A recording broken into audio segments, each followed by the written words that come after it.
ओम शांति।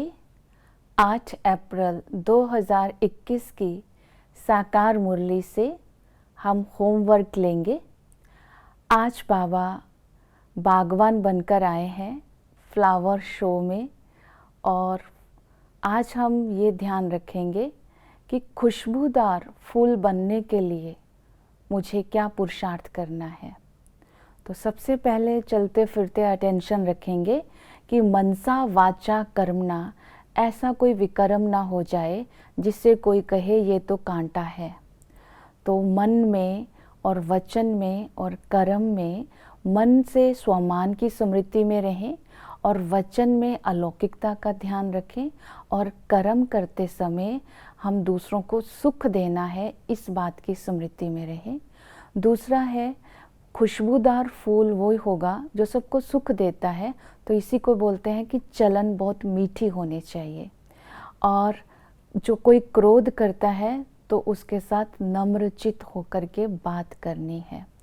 तो बाबा ने कहा कि हमें खुशबूदार फूल बनने के लिए अपनी बुद्धि को बहुत विशाल बनाना है। जितना हम विशाल बुद्धि होंगे दूसरों को समझ सकेंगे। जो नैरो माइंडेड होंगे छोटी छोटी बात में फील करेंगे तो अंडरस्टैंडिंग नहीं हो पाएगी, तो फूल बन करके सबको सुख देंगे। दूसरा होमवर्क रहेगा, बाबा की जो महिमा है उसको समझ करके हम अपना संस्कार बनाएंगे। आज बाबा निष्कामी है, परोपकारी है, कांटों से फूल बनाते हैं और हमें राजयोग सिखाते हैं, विश्व का मालिक बनाते हैं, रहम दिल है। तो बाबा के ये गुण अपने जीवन में धारण करेंगे। निष्काम मतलब कोई भी किसी के लिए हम आज सारा दिन कुछ भी कर्म करते हैं, अपना फर्ज अदा करते हैं, लेकिन निस्वार्थ भाव से करें। परोपकारी, कोई मेरे लिए कुछ भी करे लेकिन मुझे उसके लिए अच्छा ही करना है। लेकिन बाबा को जैसे सर्वव्यापी कहा, फिर भी बाबा ने हम सबके लिए रहम दिल रखकर हमें फूल बनाकर हमें स्वर्ग के लायक बनाया।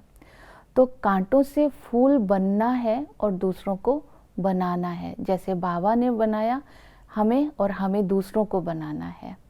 फिर बाबा रहम दिल है, तो रहम दिली हमारे अंदर कैसे आएगी?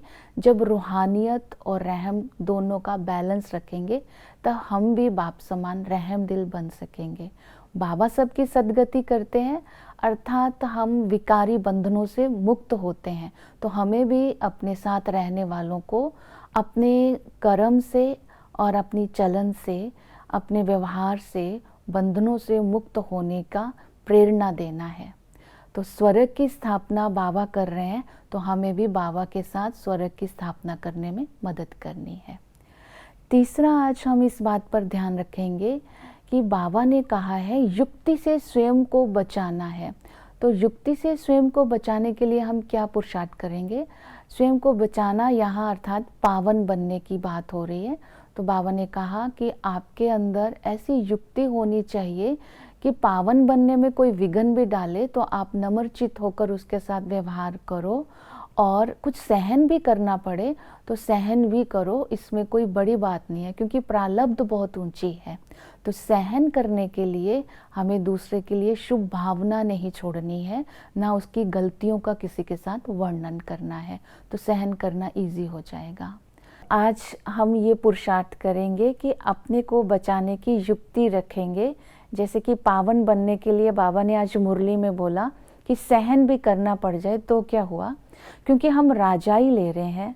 राजाई लेने के लिए हम किसी से लड़ेंगे नहीं, लेकिन अपने संस्कारों से, अपनी धारणा से हम राजाई को प्राप्त करेंगे।